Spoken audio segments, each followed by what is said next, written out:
is Tosha, and you're listening to the Supernova Tosha Show podcast, the show that addresses social issues and how it affects our community. Today, we are going to be discussing ownership of womanhood. Well, what's hotter than Las Vegas weather? I'm going to tell you, there is currently a heated debate surrounding cis women and trans women, which has led to calls for the cancellation of comedian Jess Hilarious.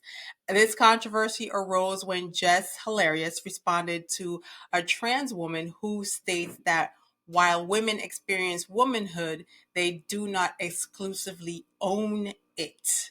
So I ask of you to view this video with an open mind and please indulge me with your honest opinions. I'm going to go ahead and show you the footage. So look at the video and you'll see how it all starts. Go ahead.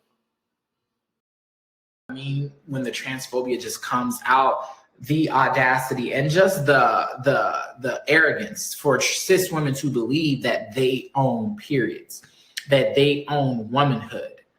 You don't. Okay, you don't own periods. You don't own womanhood. You experience both, and both are different for every person. But as a cis woman, it doesn't belong to you. So Y'all, we can't even have periods no more, bro. How dare we? How dare we as biological women think that we own the rights to menstruation? How dare we with our ovaries and uterus and fallopian tubes think that we claim ownership to the experience of menstruating? Y'all, they say about that, y'all. It's getting crazy. It's getting crazy. this is what I mean when the transphobia just comes out, the audacity and just the arrogance for cis women to believe that they own periods. So this is how it all started. This transgender one. Okay, so the terms sort of get me, so I want to make sure that I get them correct and that you follow along. So a person that's born a woman is being referred to as a cisgender, right? CIS or cis woman, sorry, CIS woman. And someone that was biologically born a man but is now transitioning into a woman is called a trans woman. So cis women are biological women and trans women are men transitioning into a woman. And so this is where it started, where this person in the video is a transgender activist. I'm unsure of what this person is attempting to convey because I don't understand the moral of the message. I really don't. This is a person that may just be seeking a viral moment to milk it for their 15 minutes of fame. That's really what I think it is. But according to what I personally experienced and what other women with whom I'm related to, my friends, my associates, in addition to medical news today, transgender women do not experience typical menstruation as we do, as biological women do. However, they may experience physical and emotional symptoms similar to premenstrual syndrome, PMS, or PMDD, which is premenstrual dysphoric disorder. So basically, very, very, very, very painful discomfort, cramping, emotional issues, all of that. They may get it, but that's because, these symptoms could be a result of gender affirming treatments such as hormone therapy or, which can induce effects similar to PMS or PMDD. This is important to note that research on this topic is currently very limited. So, all they have to do is stop taking the hormone therapy and they go back to not having these issues with PMS or PMDD. So they have options as a biological woman. As a biological woman, you don't. Now, I want to show you the video of comedian Just Hilarious. And so this is how it started with the activist saying what she said. And now Just Hilarious is responding. So let's go ahead and roll that video with Just Hilarious responding to the transgender activist. Up for us. Who the fuck stands up for us? And us, I mean women, real women, biological women, women who were born with all the parts that you guys wish that you were. When does the delusion stop? What is the difference between you and someone who has been diagnosed to be mentally insane? What's the only difference is you don't have a straitjacket on. Stop talking out your fucking ass. Wake up. How are you projecting your anger on real women? Because we are the gatekeepers. We are the gatekeepers for periods. We're the only one that fucking bleed, honey. We're the only ones that can give birth. We make y'all people. We make y'all. Y'all come from us. You can't be us. You will never. You're chasing something you'll never, ever get. You'll never be that. The fuck is going to stand up for us? So that was the response that Just Hilarious, the comedian, she's responding to that video that came out. Now, in my observation of Just Hilarious's video, I personally do not support the idea of canceling her. So I'm not canceling her for, what she believes in. I certainly believe that individuals should have the freedom to express their opinions as protected by the First Amendment. Just like the activist Just Hilarious is entitled to share her thoughts openly. And I would like to address the specific part where Jess mentions the distinction between someone who is diagnosed as mentally insane and oneself, highlighting the absence of a straitjacket.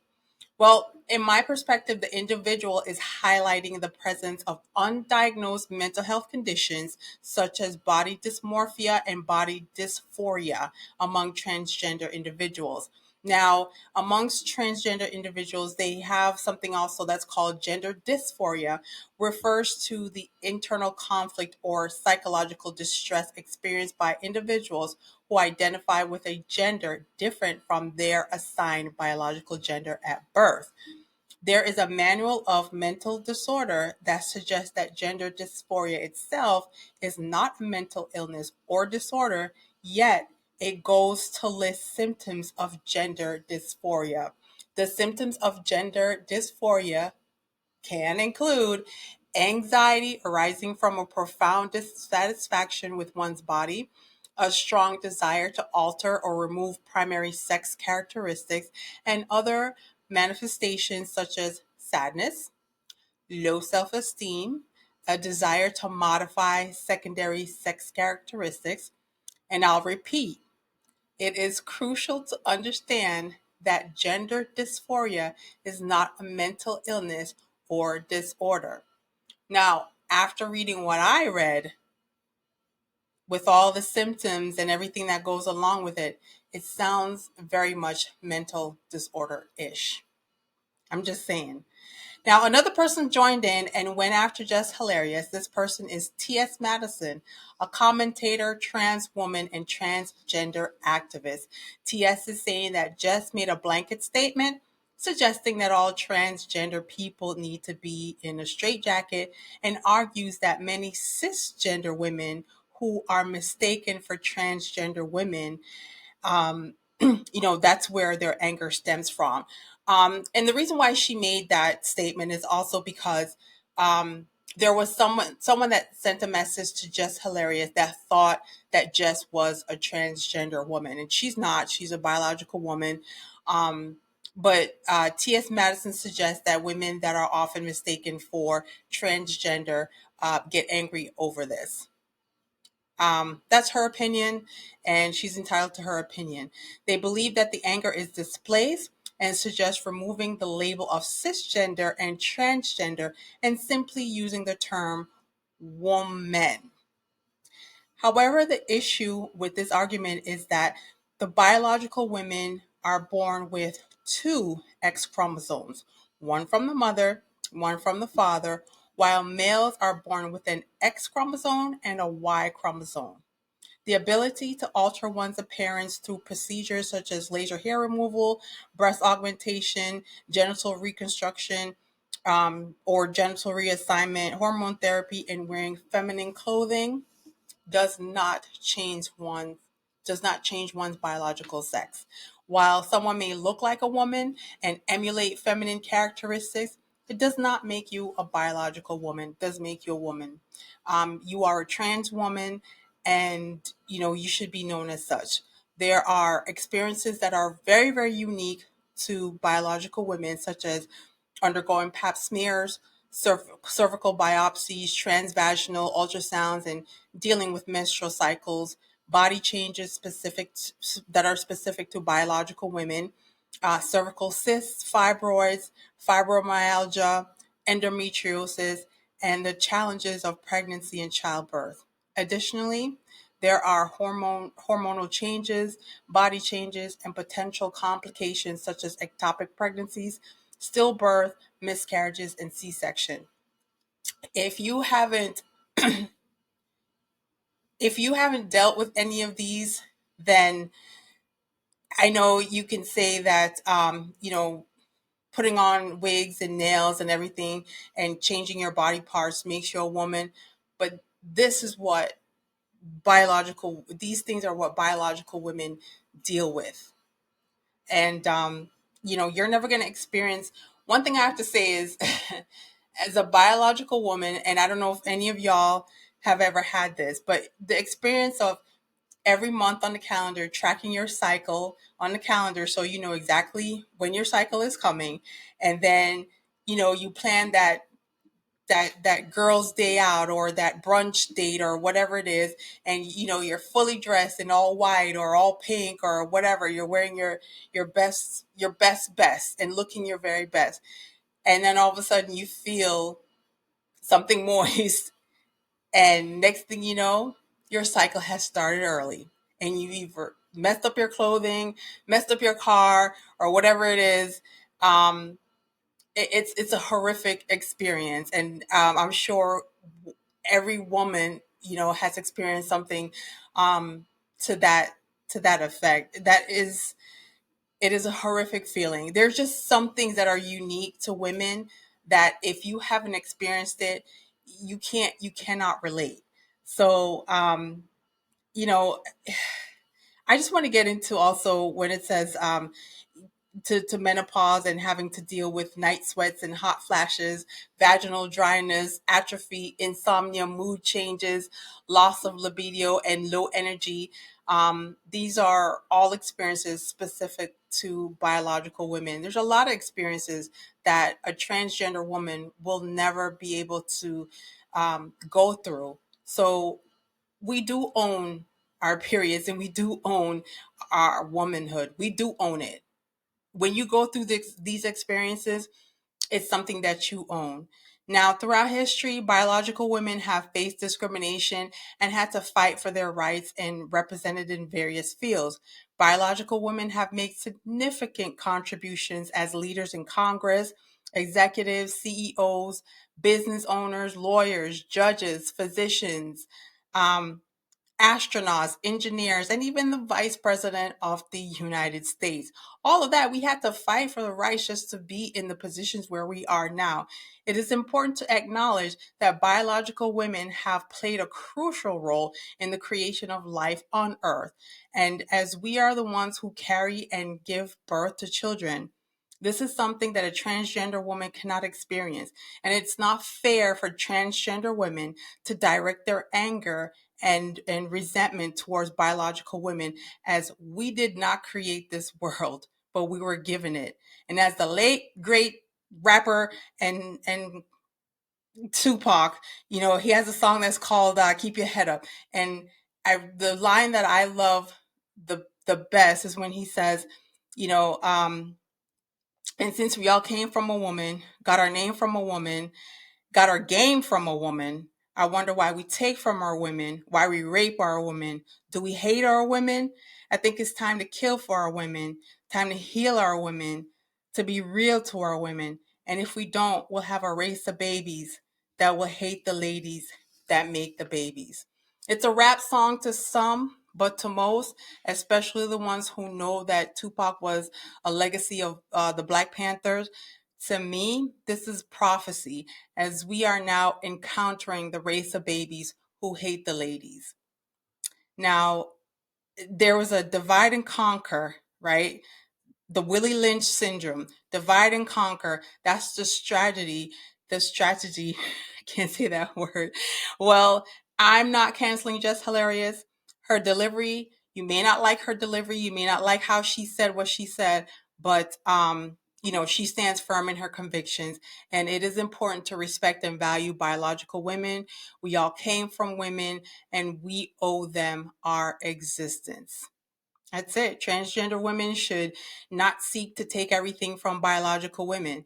They already take our mannerisms, they take our fashion sense, they take our walk, they take the fact that, they can adorn themselves with jewelry and other accessories. You know, do not take our identity, and we do have ownership of womanhood. And besides that, we won't allow you to take it from us. We own it. It's ours. You can't deny us of our ownership of womanhood. This argument is illogical, and it disregards the unique experiences and contributions of biological women. If you ever look, I want you to look up a case, right? It's Buck versus Bell, 1927. This was the permitting of compulsory sterilization. The reason why I brought this up is that this is another experience that women had to go through. Basically, this was a 14-year-old girl who had gotten pregnant. Someone had raped her. No one believed her. They locked her up in an insane asylum because her mom was also locked up, and they didn't judge her based upon her doings but based upon her mother. And because she was raped, got pregnant, now they want to lock her up and forcibly have her sterilized. So we've been fighting for our lives. We've been fighting for our womanhood. We've been fighting for our bodies, to control our own bodies. So we're not going to be denied of our womanhood. That's something that you guys never, a transgender woman, never had these experiences. You don't have to fight for it. You never had to. So you just don't come in and tell us that, hey, you don't own womanhood, because we do. Now, in the healthcare industry, there's a shortage of practitioners who specialize in serving the transgender community. And this can be particularly challenging in emergency situations where immediate medical intervention is required and the patient may not be able to communicate. Now, I'm bringing this up because it's a very important decision when you decide that you're going to now transition from a man into a woman, because you want to be um, known as a woman. You're changing your identity. You're doing everything. I always thought, what if you're in a situation, an emergency situation, where you're a transgender woman, you're living your life as a woman, you've changed your name, you've altered your parts, and for some reason, you're home, you're experiencing pain, the pain is too much, you're talking to 911, you give them your name, they send medic to your house, and right before they get there, you pass out. You hit your head, now you're unconscious. Or if you don't even fall and pass out, you're just unconscious. Now you're unable because the pain is so great. They grab you, they take you, if you're alone, they're gonna, the first thing they tell you to do on a 911 call is leave the door unlocked. So now medic comes, gets you, they take you to the ER. The first thing they're going to do is they see you as a woman, right? They take you in, they're going to treat you as a woman. They're going to do blood work. They're going to rule out pregnancy, miscarriage, a busted tube, or, whatever it is that, these things are associated with being a biological woman. Only to find out later on that, you had like pains from prostate cancer, and it has now metastasized, it's spread, but because you were unable to speak, unable to communicate, and you've changed your body parts.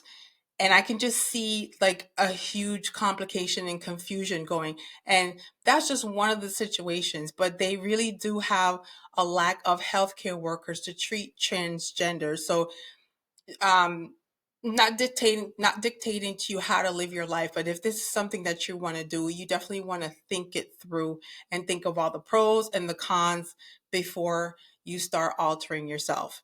It's important for transgender women who impose restrictions on biological women on what we can own and what we cannot own to consider the serious implications, especially in the healthcare settings. Now, the term cis woman refers to a person who identifies with the gender they were assigned with at birth. And this term may be unfamiliar or uncomfortable to many biological women, including myself. It's not a term that I use to describe me or anyone I know. It's a new word, it's a new vocabulary, and I'm not going to conform to it. I'm not a cis woman, a woman. I was born a girl, I grew into a woman, and now uh, growing into being a soft lady. So um, that's it. I speak for myself that the term cis woman is intended to diminish my value and my contributions to society. Each person's gender identity and their journey, they're unique, and it's important to respect and acknowledge individual experiences. And that's all I have to say on that. So, to my loyal family, the Supernova Show podcast can be heard on these apps such as Spotify, Pandora, TuneIn, or iHeartRadio. If you have a newer device, you may find it on Google Podcasts. The goal is to be on the 10 best podcasts to listen to list. So please share, subscribe to my YouTube channel, and spread the word. I am so very grateful for your time. Thanks for being attentive. I appreciate your presence. Be careful, be safe, and walk good. Peace and be still.